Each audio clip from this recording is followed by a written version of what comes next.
Hi, my name is Jake Weber, and for this video, I'll be talking about our strategy selection and conclusion for Big Laurie Holdings. In order to complete our strategy selection, we had to perform a SWOT analysis in order to identify internal strengths and weaknesses and external opportunities and threats. We then formed these factors into strategies that consisted of two different areas of the SWOT analysis. We then took our top 3 strategies arising from it that we believed were the most viable and compiled them onto our Trello board. Our strategy was to take advantage of Big Laurie's strength in their domestic distribution networks and to use these to fulfill the opportunity to establish a stronger base for a global presence. This strategy would give Big Laurie more market share, a new customer base, and more restaurants. However, it would also face difficulties due to there being different tastes and cultures abroad. Current leadership would likely have to be expanded, and this would be very costly for Big Laurie to implement. We decided against this strategy because although Steak 'n Shake would likely benefit from expanding abroad, it isn't the main reason they are currently failing as a business. Our second strategy we identified was to utilize Steak 'n Shake's weakness of its non-diverse and innovation-lacking menu and to couple it with the threat of the health food movement. To accomplish this, we would have Steak 'n Shake start either adding new perceived healthy items on their menu or at least make modifications to existing items to make them seem healthier to consumers. Not only would this create new interest in Steak 'n Shake, but it would also diversify their smaller existing menu while simultaneously curbing the health food movement.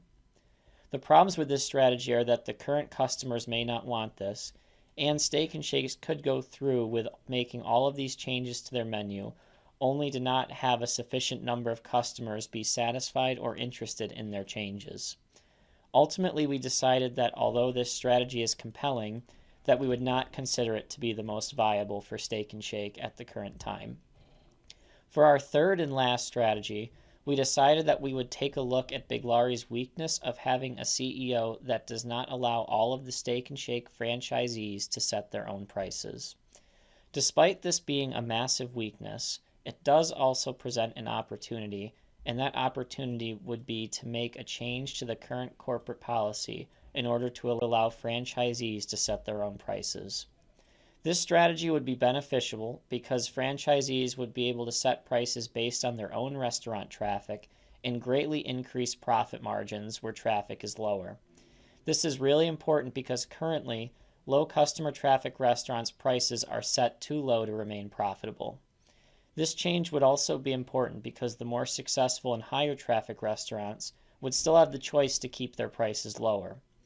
The problems with this idea is that it isn't something that is in the vision of Big Laurie's current CEO. It is also possible that giving some franchisees the ability to set their own prices could lead to some of their current situations actually becoming worse. We decided that this is the strategy that we would present to the board of directors, since after performing all of our analyses, we agreed that this is Big Laurie's and Steak 'n Shake's biggest problem at hand. All in all, Steak 'n Shake is still a success franchise with a lot of opportunity and hope going forward. They make food that people like, and it may only be because of the unwarranted actions and opinions of their majority CEO, Sardar Big Laurie, that they are in their current situation. Through all of our analyses, it seemed this and other management issues were constantly at the front line, and thus we believe that Big Laurie would be its best going forward if its current CEO were to step down and be replaced by someone else who is more competent and able to understand the issues being faced at many of the Steak 'n Shake restaurants.